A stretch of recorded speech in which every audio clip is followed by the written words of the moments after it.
אומרים לבן אדם, אם אתה תיתן שקל, אתה תרגיש טוב עם עצמך. אומר, אבל למה שאני אוותר על שקל שאני התאמצתי להשיג אותו? קשה לו להבין את זה. אז ההיגיון האנושי אומר, למה שאני אתן לשני משהו שאני כל כך התאמצתי כדי להשיג אותו? זה שלי. או אם הוא רוצה, שילך לעבוד. למה אני צריך לתת לו? משלי. למה אני צריך להשקיע זמן בשביל לעזור לשני? למה אני צריך להשקיע זמן בשביל להקשיב לשני? הזמן שלי יקר לי.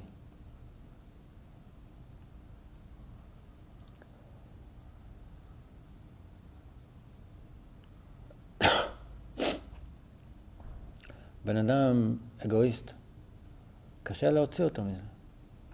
הוא רואה רק את טובת עצמו. הוא מדבר איתך בהיגיון. לא באמת, תגיד לי, למה אני צריך ללכת לעזור לשני, לסחוב קרטונים כבדים, כי הוא עכשיו רוצה לעבור דירה? למה שאני אעזור לו? אבל אתה החבר הכי טוב שלו. אז מה? אני חבר טוב שלו בשביל לצחוק ביחד, בשביל ללכת לבלות ביחד. אבל אם הוא פתאום צריך אותי, שיסתדר לבד. אני צריך לבזבז זמן בשבילו. הוא שוכב בבית חולה, מישהו צריך ללכת לבית מרקחת לקנות לו תרופה, כי הוא לא יכול, יש לו 40 מעלות חום. אתה מוכן לנסוע לקצה השני של העיר, לקנות לו בבית מרקחת, היחיד שפתוח? מה פתאום, באמצע הלילה שאני אקום? קר בחוץ. למה שאני אעשה את זה?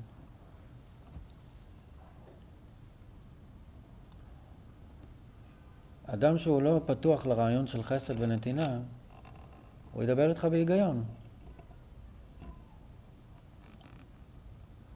אדם שהוא בתדר של בחירה חופשית, הוא יגיד לך, אני לא מבין, מה זה כל הקשקוש הזה של אמונה פשוטה?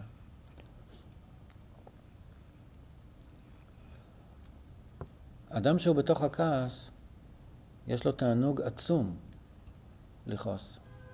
התענוג הוא אדיר. לכן כעס זה נחשב דבר שמאוד קשה להתמודד איתו.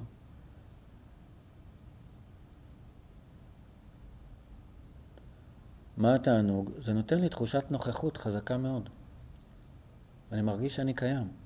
אני מרגיש שאני פה. זה נקרא תחושת ישות. אני יש. אני לא אין. אני יש. אני קיים פה. לכן מאוד קשה להתמודד עם הכעס. ונופלים כל כך בקלות בכעס. כי התענוג הוא אדיר. התענוג הוא בעצם תענוג של אגו. לכן קשה להתמודד עם תאוות אכילה, כי זה נותן לי תחושת נוכחות חזקה. קשה להימלט מתחושת מסכנות ורחמים עצמיים, כי זה נותן לי תחושה שאני קיים, אני כל הזמן חושב על עצמי. קשה לברוח מהגאווה, כי אני כל הזמן חושב על עצמי וזה כיף. קשה להפסיק עם זה, זה התמכרות, אני מכור לעצמי.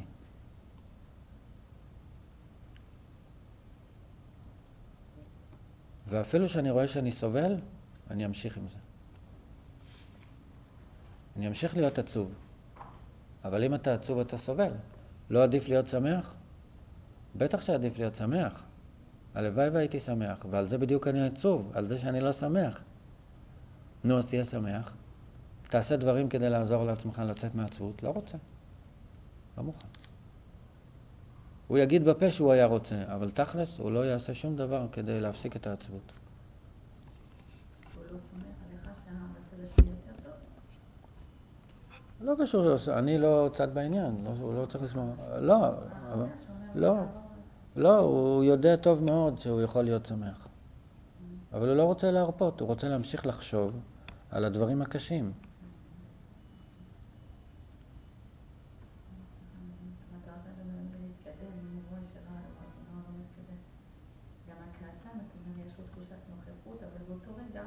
זה נוכחות לא בריאה, שגויה. הוא מרגיש את החיים שלו על השגויה, אז לא שווה. קשה לך להבין את זה? אולי את אף פעם לא כעסת. אם את כעסת, אז למה המשכת לכעוס? את כעסת רק פעם אחת בחיים? אז למה כעסת פעמיים? למה אחרי הפעם הראשונה לא הפסקת? זה לא בשליטתי, כאילו, אבל באותו זמן של הכעס, זה לא... יש לי תחושת אישיות. אז אותו בן אדם שהוא במסכנות. מה אני צריכה שיכינו את השגויה? אז אותו דבר, למה את לא מבינה את השני, אבל את עצמך את כן מבינה? השני שהוא נמצא במסכנות, הוא אומר, זה לא בשליטתי, אני פשוט מסכן. אבל אתה יכול לחשוב אחרת על עצמך. לא רוצה. במקום לא רוצה, הוא יגיד, זה לא בשליטתי. אם אנחנו נסתכל על הפגמים של עצמנו, אנחנו נראה שאנחנו מסרבים לצאת מהם. כשאנחנו מסתכלים על הזולת, אנחנו צריכים ללמד עליהם זכות, כמו שאני בעצמי לא רוצה לצאת מהצדדים האפלים שלי. גם השני יש לו צדדים אפלים, צדדים חשוכים באישיות. הוא לא רוצה להפסיק עם זה. אבל ההבדל הוא כשאני כועסת, אני לא רוצה להיות כועסת. אבל הוא רוצה להישאר תשאלי אותו, אתה רוצה להישאר במסכנות שלך? הוא יגיד לך שהוא רוצה כסף, וכשיהיה לו כסף, הוא כבר לא יהיה עצוב, הוא לא יהיה מסכן. הלוואי שיהיה לי כסף, כך הוא יגיד לך. אז הוא לא רוצה להישאר במסכנות. הוא יגיד לך, מה פתאום? אני לא רוצה להישאר מסכן. אם אין כסף, אז תשאר, זה פתרון הכסף. בסדר, אבל אותו דבר גם את עושה לעצמך, במה שאת לא בסדר. כל אחד מאיתנו מעולל את זה לעצמו. הוא נשאר בלופ כזה, ולא מוכן לצאת משם. גם את. אני הולכת לשיעורים, לסדנאות, לדברים, מנסה לעשות משהו, זה לא נכון. לפחות מנסה. נכון. זה לא אותו דבר, אני רוצה לצאת מזה. נכון. אבל בדברים שאת בינתיים עדיין לא השתנית. אפילו שאת הולכת לשיעורים. זה בגלל שלא זכיתי מהשם, אז גם אותה תשובה גם הוא יכול להגיד. עוד לא זכיתי מהשם. אפשר להבין אותו גם כן. כמו שאנחנו מבינים את עצמנו, אנחנו גם כן לא מושלמים. למה אנחנו באותם דברים שאנחנו לא מושלמים? למה אנחנו לא מושלמים? טוב לנו להסתובב בתוך הבוץ, בתוך הזבל. אנחנו לא מוכנים להפסיק עם זה. אם יבואו ויגידו לך עכשיו, יש לך איזו תכונה לא טובה. נו, תפסיק עם זה עכשיו. את לא מסוגלת. נו, גם הוא יגיד שהוא צריך כלים. נו, אז יגידו לך גם כן את אותו דבר. תרכשי כלים, נו. ייתנו לך את כל הכלים, ואת תפסיקי עם זה. אבל זה שהולכים לפה ופה זה מעלה רצון, שאתה רוצה להשתחרר. בסדר. אז זה הכי חשוב לך. אז את צודקת שאת לפחות הולכת לשיעורים, קוראת ספרים, מחפשת, מתפללת על זה, רוצה להשתנות. זה באמת יאמר לזכותך. אז יש אנשים ש... במקום הזה דווקא לא רוצה. לא מרגישה עונג מהמקום הזה. אבל מי שעצוב כן מרגיש עונג במקום הזה, הוא לא עושה עבודה על עצמי. אז זה אחר לגמרי, אני לא יודעת למה זה משהו איתי. אני כאילו מקבלת את המצב קשה, מאוד, זה ככה זה. אבל אני אעשה הכל עד הרגע האחרון שלי לצאת מהמקום הזה. הוא, לפי מה שהוא יודע, הוא עושה הכל כדי לצאת מהמצב שלו. בכל רגע אפשרי הוא הולך לשיעורי תורה, או שהוא שומע בנגן שיעור תורה. הוא אומר, מה שאני יכול אני אעשה. מה שאני יכול אני אעשה. אני אעבוד שעות נוספות. זה מה שהוא יודע, לפי הרמה שלו. זה מה שהוא יודע, הוא לא יודע משהו אחר. את הולכת לשיעורים, בסדר. ועדיין, למרות שאת הולכת לשיעורים, יש דברים שאת תקועה בהם, ולא השתנית בהם. ודברים לא קלים בכלל. אבל אני מצטערת על המצב הזה. גם הוא מצטער על המצב הזה. תשאלי אותו, תראי שהוא מצטער על המצב הזה. הוא לא רוצה להיות כזה. הוא יגיד, מה אני יכול לעשות? אני עושה את המקסימום שאני יכול. עובד שעות נוספות, לומד תורה בזמן הפנוי. לא אוכל כל היום. נכון? הוא לא מבזבז זמן על אוכל. הוא רק עובד ולומד תורה.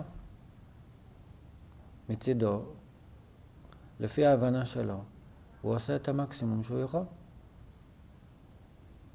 לפי ההבנה שלך, את עושה את המקסימום שאת יכולה. אבל מי שרואה אותך מבחוץ, זה מה שאת אמרת מקודם.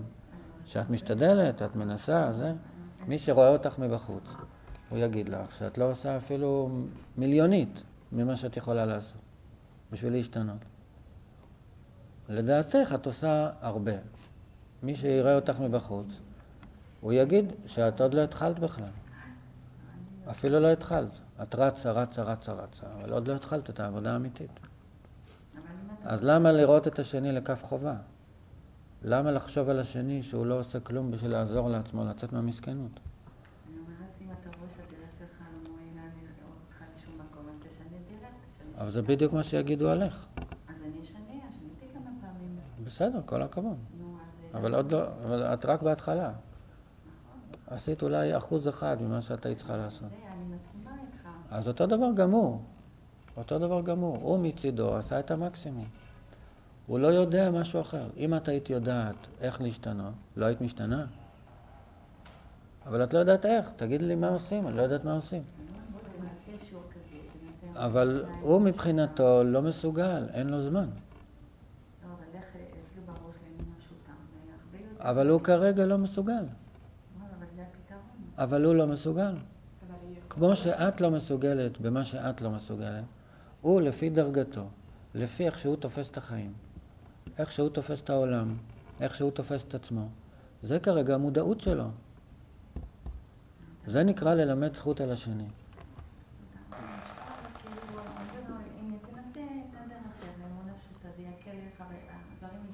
אבל הוא לא מסוגל.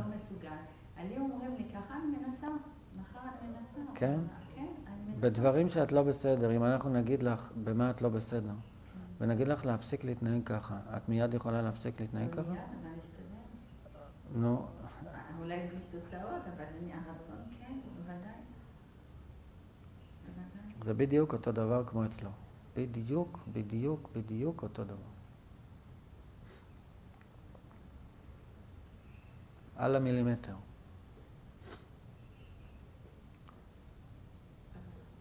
היא יכולה לעזור לו.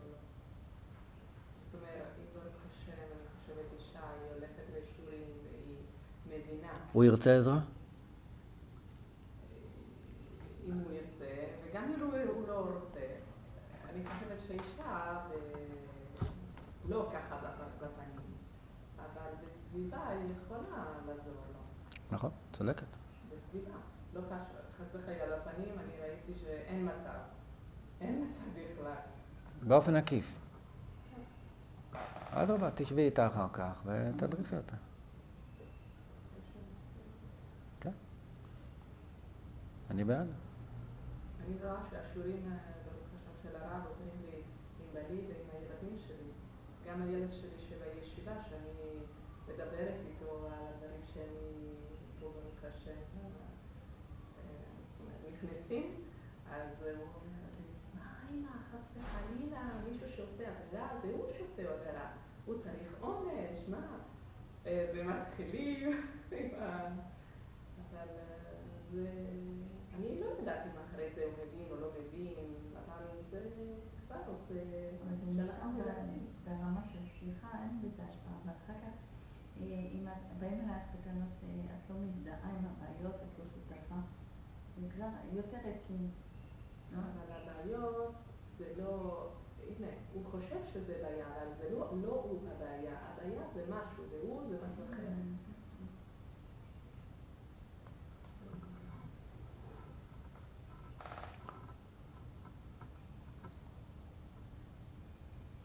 אם יש לך עצות איך להשפיע ולעזור, תדברי איתה אחר כך, אם היא תרצה.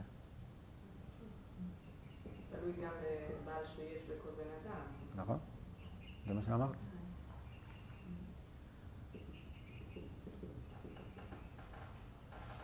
שאלה אם אמונה שפשוטה יכולה להרחיק... שאלת את זה מקודם. עניתי.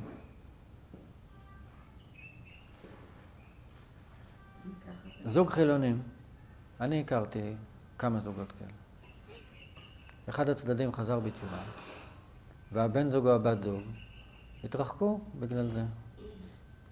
אני לא הכרתי אותך כזה דוס. כשהתחתנו, היינו שנינו חילונים. עכשיו אתה נעשית דתי. הבעל אומר לאשתו, מה, את כבר לא אותו בן אדם? הכרתי אותך X, היום את Y. בן אדם אחר, לבוש אחר, מנהגים אחרים, מוזרה כזאת, נוטלת ידיים.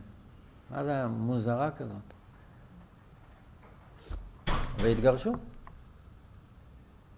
עכשיו, אם היא תבוא ותגיד, טוב, אז זה מה שהתורה עושה, מפרידה בין אנשים, מפרקת בתים, מפרקת משפחות, זה מה שהאמונה עושה.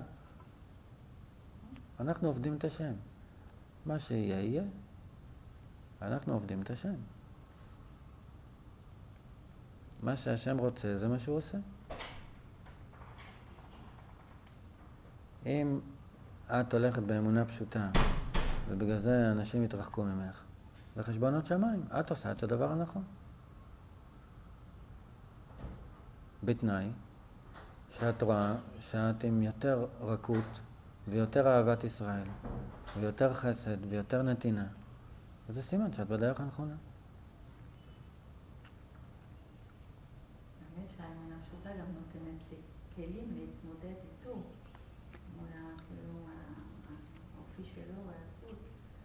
דווקא עשיתי עבודה מאוד גדולה, אתמול חזרתי מהסדנה ב11:45 כך בבית, ובדיוק נכנס למדבר ואני התיישבתי לאכול משהו והוא בא והוא התחיל לדבר על כל הבעיות שלו, הכל, ואמרתי רגע, הבטחתי, אני שותקת, נותנת לו לדבר, ופעם אחרת הייתי כאילו מתפוצצת, אומרת לו, מה בחצות אתה בא מדבר עליי, או על הבוקר לפני הקפה, קצת רגישות, אין לבן אדם להתגושש, להתעורר, אחר כך תדבר.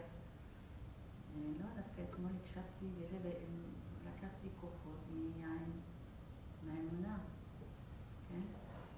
אז זה דווקא לי, זה הפתרון שמצאתי מול האופי שלו. כן. זה לא רק מול האופי שלו, זה גם מול האופי שלך. זה כוח הריפוי של הנשמה. את הולכת ומתרפא מהסריטות אצלך. כוחות נפש לשמוע את זה, בגלל שאולי יצאתי מהשיעור, אבל היה נורא קשה. אבל את הצלחת במשימה. אמונה פשוטה יש לה יתרונות גם. כן? באמת? לא רק מרחיקה. טוב, תודה רבה. טוב, עד כאן להיום. ברוך ה' לעולם.